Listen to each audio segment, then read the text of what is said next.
I think the other thing is just like this red versus blue paradigm. A lot of what I've seen, and I've told you guys this before, and we said it on here, like I spent the last like 3 or 4 days watching the Colonel Douglas McGregors and then the Professor Mearsheims, Professor Jeffrey Sachs, and then guys on the left, guys on the right, all this stuff, gold guys, whatever. And no one knows what's going on. The Tucker Carlson's got one thing, it's a radical opinion this way. And then you got, Patrick McDavid and Eric Stackleback who are like, whatever. I mean, I could name 50 people and they all have radically different, there's somewhere, some spoke on the wheel. And it just makes you realize, oh my gosh, like 99% of what you guys are all bitching about is cured by Bitcoin. It's by this ledger that no one can F with. And it's just the signal and all the noise. So it's like you want to get caught into it. I was an old political guy 20 years ago, very political, argued with everybody. And I feel myself every day wanting to jump in, like argue with people. But like to your guys' point, like I have to remind myself, like, hey, just like you said, opt out, Jor. Like just, hey, opt out. There's nothing you can do, stack Bitcoin, study Bitcoin. That's what it is to me. It's like you could spend as much time as you want to on different websites, different platforms, X, Nostr, YouTube, TikTok. It's just never ending. Every time you open up your phone, it's just constantly. And it's by design. They want people invested in it. They want people's energy towards that. That's how they've survived this long, I think. And so it is one of those things where it's just like, it's the message I've been trying to give to people over the last couple of weeks is just focus 100% on making sure you have Bitcoin in self-custody and you have proper security over those private keys, and then do whatever you want. Because I really believe that that's really the only thing that matters at this stage of the game is having Bitcoin in self-custody and having full control and access to that, and having sleeping well at night knowing that it's there. Regardless of what blows up where, you open up your Bitcoin at some point in the future, your Bitcoin wallet, you're going to have the exact same amount of sats there, because everything else is just a complete guessing game at this point in terms of what happens next, what Bitcoin's going to do next. I don't know. And I even if I spent 10 hours today trying to figure it out, it still would probably be wrong. So it's like, what's the point? And I think this also ties in with one thing that we got from a chat here that was saying, what if whales are buying Bitcoin and dumping on exchange to suppress the price? I mean, all those things are kind of like, if you understand what Bitcoin is, you don't worry about short-term price manipulation. You see them as an opportunity. So you see those price manipulations as someone else is actually doing you a favor.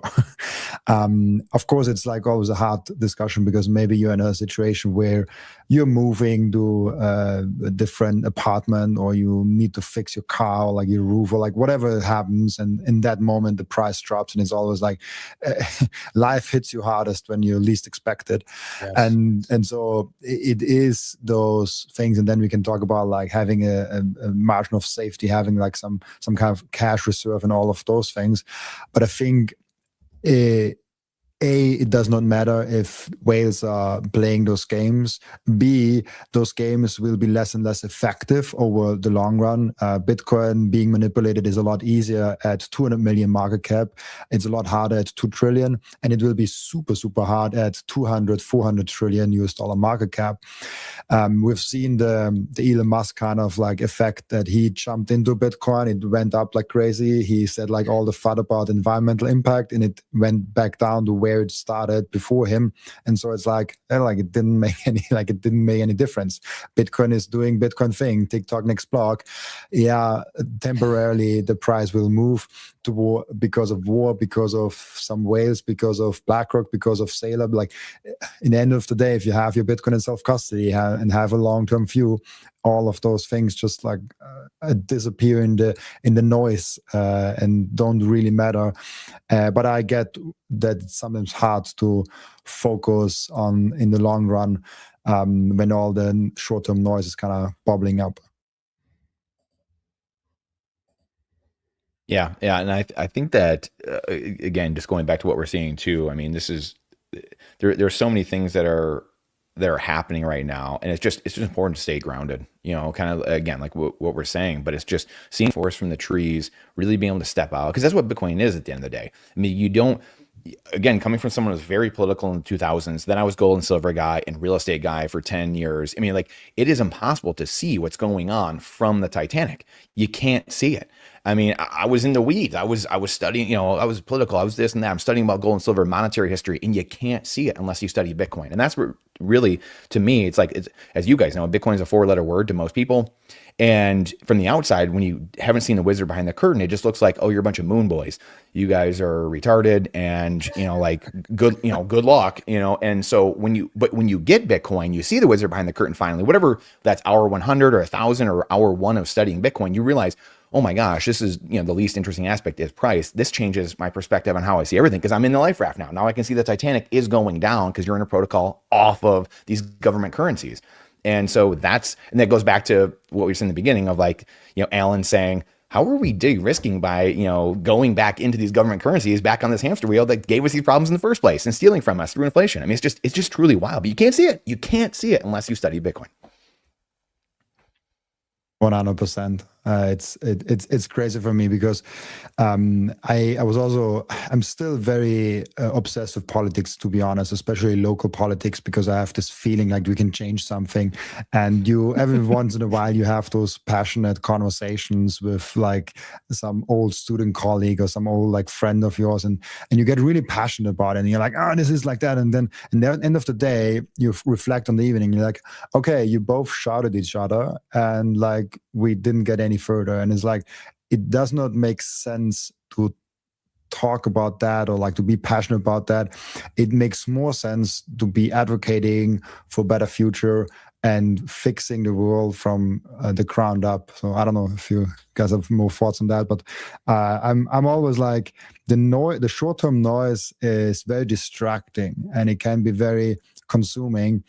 And then you need the calm voices. That's why I love listening to like Jeff Booths and like it's really like, oh yeah, like we are still on the same track. Like all those forces are on the way, and all the short term mess is actually happening for a reason and does not really matter. Yeah, see, it's really interesting because the money aspect of Bitcoin is such a small component to it, and the fiat price is even a very small component of that too.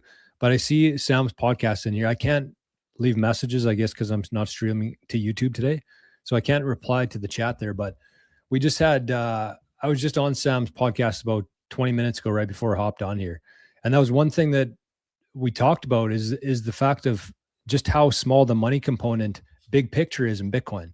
And I said I saw this quote somewhere, and I kind of rejiggered it a little bit to my liking, but it was something along the lines of money's a very small part of Bitcoin.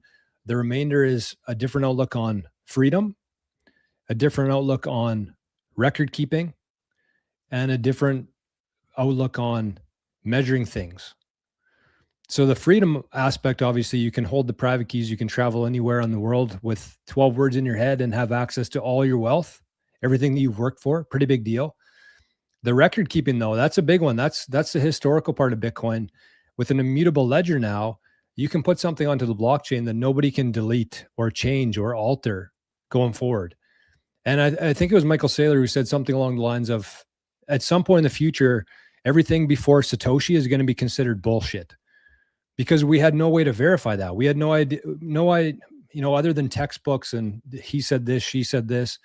But if you think about even the library of like Alexandria and how impactful that moment was in time, the fact that all that history, all the records, all the technology, everything they were working on was deleted.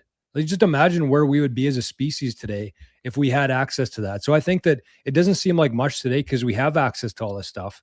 But like looking into the future, the fact that we now have an immutable ledger that nobody can change and delete, destroy, that has a huge impact on at a societal level, more so than anything else, I think, in Bitcoin. He brought the quote up when he was on my podcast 1.5 years ago, where he said something along the lines that Satoshi brought the science back to economics, because before Satoshi, economics was a pseudo science, something like that. So it wasn't really something that you scientifically could study, but now it is because of Satoshi. And I think it's really genius, because now we have this measuring stick, we have that science background, this math background, to something that actually you can point towards, and it's not just like imaginary numbers. being dealt in a boardroom of people, and it's a different boardroom in every jurisdiction, and we all kind of have a lot of inefficiencies in the system, which is tremendous for me that we still have all those inefficiencies. I mean, if you live in Europe in the right corner, you have within like 20 kilometers free currencies like the Czech Republic, like German, like the euros and all of those things. It's tremendous how many currencies you have to deal with in like one small bucket. If I drive with the car from Austria down to Croatia to Greece, I have to cross through like 3 different currencies in like one day of car rides. It's tremendous, like how crazy it is. I stop at the mouth thing, at the like toll thing, and I have to pay with each time a different currency. I'm like, how did we not fix that system? It's a way of well, each one of those is it's their own shitcoin, right? Like there's a reason that there's people that benefit from that friction of having those different currencies and forcing you to use their currency to pay the toll booth. Even if you don't stop for gas or snacks or lunch in that country, you still have to exchange currency. There's going to be exchange fees. It's ridiculous. It's so dumb. It's like the dumbest thing in the world. But I mean, back to Brandon's point, and Brandon, you've mentioned this before as well. There's a lot more juice to squeeze out of this system. We're a very small minority that understand the repercussions of having an immutable ledger with a unit that we can ascribe value to and transfer permissionlessly to anywhere in the world globally. It's just completely misunderstood how valuable that is. Yeah, and I think that the biggest problem we have is the lack of, and we talked about this too, the last couple of years, is like thinking, oh, our job's done. Oh, the ETFs have it, Donald Trump, like someone else bigger than us is like talking about it. And I think that's the really, and you guys talked about this too with Saylor, and he's even said this too, his fear is that people just don't care at some point about Bitcoin. They don't care about sound money. And then all the economics we have are pseudosciences, which they are, because they're not backed by anything of value, and they're not first principled thinking. They don't have the actual account of measurement, the measuring stick. Nothing is there. So none of it makes sense. But it's this inevitability that Bitcoiners, we think it's inevitable. So we kind of just stop what we're doing and stop learning, stop educating, stop teaching, stop growing. And that's like that's the sickness or disease that can infest. And then all of a sudden people don't know about it. They don't know about it. They're not going to use Bitcoin. And that's, to me, the biggest thing, because it's the software itself might run for 1,000 years somewhere it'll just be running. But if no humans are using it, it's a human system. If humans aren't using it, and they're not talking AI or that software, then it's not going to matter at the end of the day. And that's where I think that we have to just be very cognizant that it's there, because there is runway to be had there. It's going to take a little bit. It's not going to be some overnight thing, but it's been only 17 years. We think about like gold and silver and all this stuff. I mean, this took minimum hundreds of years for the globe to figure out gold and silver, probably thousands really. And so for 17 years to us to be this far along because of technology, we do have to zoom out and realize we have time, so if you're thinking about writing a few books, do it, like we need it, like you've got time. You didn't miss the boat. Like you didn't miss your stacking goals. All these things are still in front of us. It might be another decade or two, in a couple of decades, but when you zoom out, that is microscopic in the grand scheme of time, and in microscopic compared to the other monies we've used over time as well. Yeah, and there's this saying that people have mentioned, like, last year or the year, I guess it might have been 2024 actually now. Larry Fink is the employee of the year for Bitcoin, right? And it's like, and he's the CEO of BlackRock, for those who don't know. And while that might be true, because he's talking to people with large sums of money and he's very influential in Wall Street and stuff, I think if it was up to me, we would have somebody that's really championing the plebs out there, encouraging the continued grassroots adoption of Bitcoin, which has been the case up until now. And there is sort of a feeling, to your point, of inevitability, but it's maybe more so like it's inevitable that like right now, there's conversations in boardrooms, there's conversations with big players with lots of capital talking about Bitcoin right now as we speak too. But that feels more sort of like inevitable. That ball is already rolling. But if we all stop talking about Bitcoin, if we stop sharing about the importance of it, it's not inevitable that my neighbor is going to have a little chunk of Bitcoin, and so on, right? So I think that is way more important than people chalk it up. And I think that when BlackRock came out in support, and Saylor and all these treasury companies and stuff, people really just did feel like, oh, okay, well, my job here is done, right? Like I've been talking about Bitcoin, I've been championing it to other people like me. It's moved on to the next stage, and I really don't think that's the case. I really don't think that's true. Time to retire. Yeah, I agree more. retire my truck. Here, yeah. Here's Need an some new interesting. wheels. Here's an interesting thought. This is a discussion we were having, the argument the other day on BTC Sessions channel a week or so ago. Is Saylor and or Larry Fink, are they top of the funnel for Bitcoin, or are they not? You know, are they actually going to? Is that actually bringing people in to the funnel, in the sense of like, these people will someday get self custody. They will someday get, you know, because like you said, this made me think of it. The Larry Fink thing. Is he sitting there and talking to them about self-custody? You know, is he talking to people about the importance of defunding the government and you know, bringing it back down to its local size, the way it's supposed to be? Of course not. So, but the, you know, the Saylor Fink argument, are they top of funnel for the Bitcoin we're talking about, or is this the corporate Wall Street Bitcoin that you know? So there's different kinds of Bitcoin you could be talking about, I guess. Yeah, I mean, I think they are to some degree, right? Like they're going to. It really depends on the curiosity of the individual that gets brought in through an instrument like MSTR or through IBIT in their pension, and they see it perform really well, and they think, okay, well, I mean, there's lots of friction within these systems too, right? Like, why am I paying 25 basis points for BlackRock to hold on to my Bitcoin that I can't actually use as Bitcoin? This is a you know, peer-to-peer cash. Well, maybe I'll give it a shot and try it out as that. So then it leads to self-custody and learning to the curious. But I think a lot of people are just not that curious as well. They're just, you know, they'll do whatever their financial advisor says. But I think it could lead to a few more people adopting Bitcoin in a meaningful way. Real Bitcoin.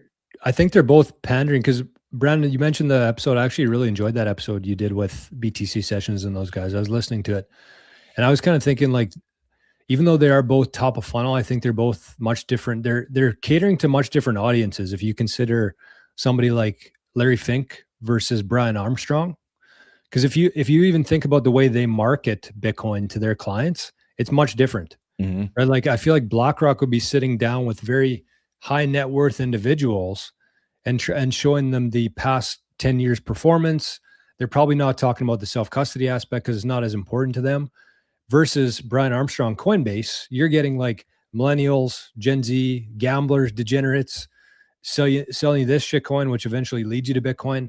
I really believe that both are positive for Bitcoin. Like, there can be bad. I hate the fact that it seems like they're manipulating, which has been speculated for a while amongst Bitcoiners. But you know, it's again one of the things that are out of our control. I think that either way, both Fink, Armstrong, however you put it, it leads to Bitcoin. It leads to Bitcoin being more implemented into society, adoption going up, demand for it going up. And so if you can just focus on getting your Bitcoin in self-custody, then none of it really matters, right? Like, it's, unless you're selling it tomorrow, unless you're living 100% on Bitcoin, which I'd say 20 people on the planet are right now, you just got to focus on getting self-custody yourself, and then let it play out. Do what you can, obviously, but that's kind of my take on it. I think they're catering to 2 different audiences there, but both net positives for Bitcoin overall. And I think that's the Go ahead. sorry, go ahead. I think there's the point to be made that every interest is a good thing for Bitcoin in the long run. Yeah. I was for 3 years straight against Bitcoin and said it's a scam. Like from 2017 to 2020, like this was my opinion. I held stocks. I even had a YouTube channel in German and all that. And I was very strongly against Bitcoin, but it stayed on top of my mind because like people kept asking me about it. And I think the best thing that can happen for Bitcoin is people having an opinion on it. And sometimes we make fun of people that have a stupid opinion on Bitcoin, but it's actually a good thing because it leads to conversation. It leads to people talking about it, because then there's like a guy that says like, oh, Bitcoin uses that much energy. Then there might be another guy that says that's a stupid argument, but I think it's too volatile. And then there's another guy that knows better than the both of them and actually gives them like having like the worst thing that can happen, and I think we as content creators, we can definitely relate. The worst thing that can happen is that nobody gives a shit.